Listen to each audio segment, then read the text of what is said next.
Sir నమస్తే. మన రైతుల అందరికీ నా యొక్క నమస్కారములు, అభినందనలు తెలియజేస్తున్నాం సార్. ఈరోజు నుండి రైతు ముంగట శాస్త్రవేత్తలు ఏప్రిల్ 27 నుండి మే 25 వరకు ఈ మధ్యకాలంలో మన వీసీ గారు మంచి నిర్ణయం తీసుకునవడం జరిగింది. ఇది పోయినసారి కూడా చాలా చక్కగా ఒక మంచి కార్యక్రమం చేయడం జరిగింది. మరి ఇప్పుడు ఈరోజు ఈ 2వ సంవత్సరం కూడా చేస్తున్నాడు సార్. దీనివల్ల రైతాంగానికి కొంత సమస్యల మీద, తెగుల మీద కొన్ని విషయాలు అయితే తెలుసుకోవడం అయితే వాస్తవం సార్. ఈ రైతు ముంగిట శాస్త్రవేత్తలు అనే ప్రోగ్రాం చాలా రైతులకు కొంత అవసరంగానే ఉంటుంది సార్. మరి ముఖ్యంగా చూసుకుని ఉంటే అసలు వ్యవసాయ శాఖ land to lab, lab to land, land to lab, lab to land అది చేయవలసిన మన వ్యవసాయ శాఖ. ఎందుకంటే వారు ప్రతి రైతు దగ్గరికి వెళ్ళి అతని దగ్గర ఉన్న సమస్యలు ఏంటిదానని తెలుసుకొని అలాంటి సమస్యలను శాస్త్రవేత్తలకు చేరవేయవలసిన బాధ్యత వ్యవసాయ శాఖ అధికారులది ఉన్నట్టుగా ఉన్నది సార్. ఎందుకనంటే మన రైతుల సమస్యలు అనునిత్యము మన ఒక 5,000 మంది రైతులకు ఒక ఏఈఓ, చక్కటి ఒక ఏఈఓ గారిని ఏర్పాటు చేయడం జరిగింది ప్రభుత్వం. ఆనాటి నుండి ఈనాటి నుండి వరకు కూడా సమస్యల మీద తెలుసుకోవాల్సిన బాధ్యత వ్యవసాయ శాఖ నిర్ణయం తీసుకోవాలి. మరి వారి సమస్యలను తెలుసుకొని శాస్త్రవేత్తలకు చేరవలసిన బాధ్యత వ్యవసాయ శాఖ మీద ఉంది. ఈ కొత్త పరిష్కారం కోసం రైతుల ముంగిట శాస్త్రవేత్తలు చేసే కార్యక్రమం ఒక కొత్త అభినందనీయంగా, ఒక కొత్త ప్రయోగం చేస్తున్నామని ఒక ఆర్భాటం మీదనే చేయడం అవుతుంది సార్. మంచి చేస్తున్నాము అనే కుతూహలంగానే ఉన్నాం సార్. ఎందుకనంటే వాళ్ళు చేయవలసిన బాధ్యత రైతు దగ్గరికి వెళ్ళి రైతులకు ఉన్నటువంటి సమస్యలు క్షేత్రస్థాయిలో తెలుసుకోవాల్సిన ఆవశ్యకత చాలా ఉన్నది. కానీ అది క్షేత్రస్థాయిలో వెళ్ళడం లేదు. కానీ దీని ద్వారా కొంచెం వస్తుందని అనుకుంటున్నాం సార్. ఎందుకనంటే వ్యవసాయ శాఖ అందరూ కలుపుకొని చేస్తే బాగుంటుంది. కానీ ఇప్పుడు వ్యవసాయ శాఖ బాధ్యతలు మన శాస్త్రవేత్తలు చేయడం వల్ల మరి వ్యవసాయ శాఖ ఏం చేస్తున్నట్టు కొంచెం సందిగ్ధంలో ఉన్నాను సార్ నేనైతే. ఎందుకనంటే ఎవరి విధులు, ఎవరు బాధ్యతలు వాళ్ళే నెరవేర్స్తే చాలా బాగుంటుంది సార్. ఎందుకంటే సమస్యలను తీసుకొని పోయి చేరవలసిన బాధ్యత వ్యవసాయ శాఖది సార్. ఎందుకంటే అలాంటి మార్పులు రావాలి. ఎందుకంటే బాధ్యతలు చాలా ఉన్నాయి. ఆనాడు ల్యాబ్ నుండి భూమి నుండి ల్యాబ్ అనే ప్రోగ్రాం అప్పటి నుండి కూడా నడుస్తుంది. కానీ అది ఆచరణలో తీసుకురావడం లేదు. ప్రతి రైతుకు అది తీసుకుపోవాల్సిన బాధ్యత మన వ్యవసాయ శాఖ మీద ఉన్నది. ఇలాంటి ఏర్పాటు చేయడం అనేది చాలా మంచి ప్రోగ్రామే. కానీ రైతులకు సంబంధించిన ప్రశ్నల మీద రైతులు చెప్పే సమస్యలు ఏంటిది అనేది చూసి దానికి పరిష్కారం కోసం శాస్త్రవేత్తలు పనిచేయాలి. రైతుల యొక్క సమస్యలు తీర్చుట కొరకు శాస్త్రవేత్తలు పరిశోధనలు చేయాలి.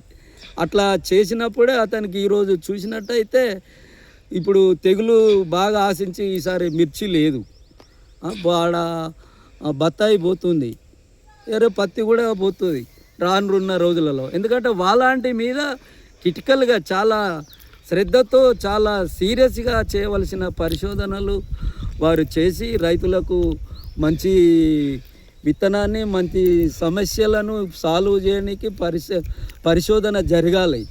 ఎందుకనంటే అలా రైతుకు తగ్గట్టుగా పరిశోధనలు జరుగుతలేదనేది అయితే గమనించడం జరుగుతుంది. ఎందుకంటే వాళ్ళు శాస్త్రవేత్తలకు సంబంధించిన కొన్నిటి మీదనే చేస్తున్నారు. రైతుకు ఏ సమస్య ఉన్నది, దాని మీద ఏంటిది పరిస్థితి, దాని మీదనే చేయాలని నేనైతే కోరుకుంటున్నాను. ఎందుకంటే రైతుకు నిత్యము లేస్తే అనినిత్యము సమస్యలతోనే పోరాడతాడు. రైతు సమస్యలకు అనుగుణంగానే పరిశోధనలు రాబోయే రోజులలో జరగాలి. రైతులకు మెయిన్ అయితే ఈ గడ్డి జాతి మీద పెట్టుబడి, దాని మీద సమస్యల యంత్రాల మీద వాటి యొక్క ఆవశ్యకత చాలా తీసుకురావడం జరుగుతుంది. ఎందుకంటే అవన్నీ రైతు దగ్గరకు చేరినప్పుడే రైతుకు అనుకూలంగా అన్ని పనిముట్లు ఉన్నప్పుడు రైతుకు చేయవలసిన చాలా ఉత్సాహంగా చేస్తాడు. ఎందుకంటే కొన్ని రైతుల విషయాలు చూసుకుంటే ఒక్కసారి నాగలు కానీ 2 సార్లు నాగాలు కానీ 3 పండ్ల గొర్రు కానీ ఇలాంటివి మొత్తం కనుమరుగు అయిపోయినాయి. ఒకప్పుడు ఇచ్చేది కానీ ఇప్పుడు ఇస్తలేరు. చిన్న ఏమనంటే మా దగ్గర లేదు, బడ్జెట్ లేనందుకు చాలా రైతులకు ఇబ్బంది పడుతున్నాం. ఎందుకంటే వాటి మీద చేయాలి, ప్రభుత్వానికి సలహాలు సూచనలు తెలియజేయాలి. ఇటు వ్యవసాయ శాఖ కానీ ఇటు పరిశోధన కానీ అందరూ కలిసి ప్రభుత్వానికి ఎన్ని విధాల శాఖలు ఉన్నా కానీ అందరూ రైతుల కోసమే మంచి చేయుటకే ఉన్నాయి. కానీ రైతుకు సమస్యల మీద పోరాడాలి. రైతు సమస్యలు తెలుసుకొని పూర్తిగా ప్రభుత్వంకి నివేదించినప్పుడే మీరు అలాంటి సమస్యల మీద పరిష్కారం తెలియజేసినప్పుడే రైతుకు చాలా ఆనందనీయంగా ఉంటాడు. మంచి పంటలు పండించుకొని మంచి దిగుబడి పొంది మంచి విషయాలను నేర్చుకుంటాడు. తప్ప మీరు రైతు తెలియజేసిన సమస్యల మీదనే పరిశోధనలు చేయాలి తప్ప ప్రతి రైతుకు సుమారు ఈరోజు 1 కోటి మంది రైతుల దగ్గర వ్యవసాయం చేద్దామని అనుకుందాం. కానీ 1 కోటి మంది రైతుల దగ్గరికి వెళ్ళలేడు కదా. అలాంటి సమస్యలు ఉన్నప్పుడు ఈరోజు చాలా ఉన్నాయి మార్గాలు. ఇప్పుడు వీడియో ద్వారా తెలియజేయచ్చు, ఫోటో ద్వారా తెలియజేయచ్చు. మొన్ననే జరిగినాయి మన జెడ్ఆర్ఎస్ మీటింగ్. జిల్లా స్థాయిలో ప్రతి ఒక్క డిఏఓ గారు వచ్చి పరిశోధనలు చేసే శాస్త్రవేత్తలకు అగ్రికల్చర్ డిస్ట్రిక్ట్ అధికారులు వచ్చి సమస్యలు తెలియజేస్తారు. మొన్న పాలెంలో జరిగింది. ఈ రోజు నుండి కూడా ఇవాళ రేపు కూడా మన జగిత్యాలకు సంబంధించింది ఆదిలాబాదులో చేయుచున్నారు. అప్పుడు సమస్యలు ప్రతి వ్యవసాయ శాఖ ప్రతి అధికారి గుర్తించి అట్లాంటి సమస్యలను ఈరోజు మన శాస్త్రవేత్తల తెలియజేసినప్పుడు అప్పుడు వాటి మీదనే పరిశోధనలు జరగాలి తప్పకుండా. అప్పుడు రైతుకు తగిన న్యాయం జరుగుద్దని ఆశిద్దాం. ఎందుకంటే ఆర్భాటాల మీద ఇదొక కొత్త చేస్తున్న ప్రోగ్రాం అనే కుతూహలం ఆర్భాటం మీదనే ఉన్నది. కానీ రైతులకు అక్కరొచ్చే విషయం మీదనే పరిశోధనలు జరగాల ఈరోజు. ఎందుకనంటే కొన్ని కారణాల వల్ల ఎందుకు జరుగుతలేదో స్వతంత్ర యూనివర్సిటీ ఏర్పడి 61 వెళ్ళి 62వ సంవత్సరం నడుస్తుంది. అసలు పత్తి మీద పరిశోధనలు ఇంతవరకు 1 కిలో విత్తనం కూడా అమ్మలేకపోతుంది యూనివర్సిటీ. మిర్చి మీద మొత్తం పరిశోధనలే లేదు. మిగతా వాటి మీద కొంచెం ఉన్నది. ఇప్పుడు వరిలో చూస్తే చాలా బండారం చాలా ఉన్నది. చాలా బయటి దేశాలకు రైసు ఎక్స్పోర్ట్ చేసేంత స్థాయిలో ఎదిగినాం అన్నప్పుడు అట్లా అన్ని విధాల అన్ని పంటల మీద రావాలి కదా. ఎందుకనంటే రైతుకు ఎక్కువ దిగుబడులు ఎక్కువ రేట్ వచ్చే పంటల మీదనే చేస్తాడు. ఎందుకంటే ఇది చేస్తున్నాం అది కొట్టు ఇది కొట్టు అనేది కాదు. రైతుకు నచ్చిన విధానమైన మంచి మేలు రైతుకు ఏదైతే ఎక్కువ దిగుబడి వస్తుంది, ఏదైతే ఎక్కువ రూపాయలు ఆశిస్తాడో ఆ పంటల వైపే రైతులు మళ్ళుతాడు. కానీ మీరు చెప్పినంత మాత్రాన రైతులు వేయలేకపోతారు. ఎందుకంటే రైతుకు నచ్చిన పంటనే చేస్తాడు. కానీ మీరు మార్పు కోరితే మారాడు. ఎందుకంటే వారి అనుగుణంగా వారి వేసిన పంటల మీద పరిశోధనలు అనేది జరగాలి. పరిశోధనలు జరిగినప్పుడు అటువంటి విషయాలు ఈరోజు చూస్తున్నాం. సేంద్రియ వ్యవసాయం అంటున్నాం. సేంద్రియ వ్యవసాయం ఫస్ట్ మన యూనివర్సిటీలో ఎక్కడన్నా చేసిన దాఖలాలు కనబడుతున్నాయా?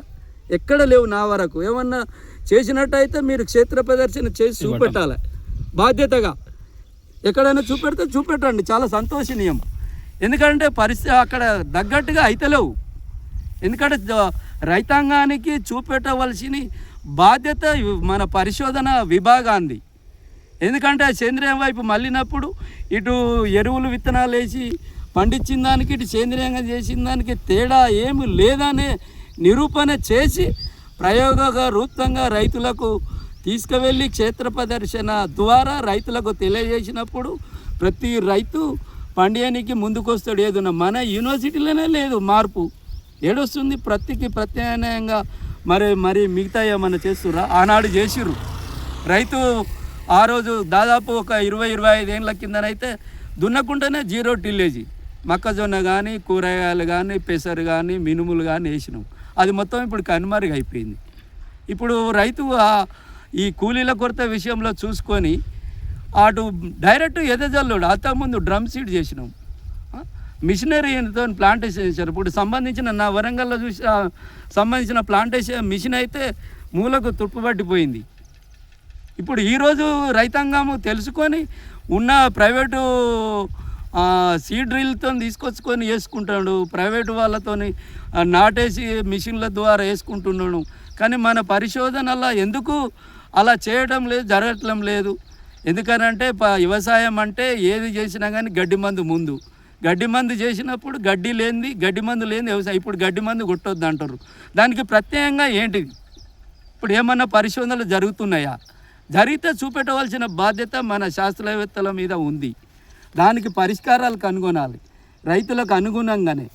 ఎందుకంటే మంచి చేయాలి కానీ చెడు అనేది రైతుకు జరగదు. ఎవరైనా రైతుకు మంచి చేద్దామని అన్ని శాఖలు ఆర్భాటంగా పనిచేస్తున్నాయి, కానీ చేసిన దాఖలాలు కనబడాలి. ఎందుకంటే మన యూనివర్సిటీలలోనే మనకు ఈసారి వరి బదులు ఏం పెడతారో పంటలు పెట్టండి, మన దగ్గర సాగు చేసి నిరూపణ చేయాలి. ప్రతి ఒక్క శాఖలో మేజ్ కానీ, అపరాలు కానీ, కాటన్ కానీ మంచి. ఇప్పుడు హార్టికల్చర్ చూసుకున్నట్టే దాన్ని మించిన వ్యవసాయంలో చాలా దిగుబడులు వచ్చేటి హార్టికల్చర్ శాఖలో ఉన్నాయి. అది పూర్తిగా నిర్వీర్యం అయిపోతుంది. నా కరకైతే అనుకుంటాను సార్, వాస్తవం. ఎందుకంటే మామిడి పోతుంది, బత్తాయి పోతుంది. రేపు ఏమి వాటికి మార్గాలు ఏంటిది? అది పోతే ఏంటిది? ఇప్పుడు బత్తాయి పోయినాక దాని మార్గం ఏమి ఆలోచన చేసి ఏం పెడుతుండ్రు, దాని మీద పరిశోధనలు ఏం జరుగుతుంది ప్రత్యేకంగా. అలాంటి పరిశోధనలు చేసి రైతులకు మంచి అవసరం వచ్చే వాటి మీదనే పరిశోధనలు జరగాలి. ఎందుకంటే చిన్న ఇప్పుడు హార్టికల్చర్ చూసుకున్నట్టయితే చాలా దిగుబడినిచ్చే ఉన్నాయి. మిర్చి బాగా హైయెస్ట్ బాగుంటుంది, రేటు కూడా ఈసారి కలిసి వచ్చింది. ఈ 2-3 సంవత్సరాల నుండి రేటు లేదు. కొత్త రకం పురుగులు వచ్చి ఆ వ్యవసాయం తోట వేసే మార్గమే కనుమరుగైపోతుంది, కనబడతలేదు. కొద్దిగా ఈరోసారి కనబడుతుంది. దాని మీద ఎక్కువ పరిశోధనలు జరగాలి, మంచి విత్తనాలు తేవాలి.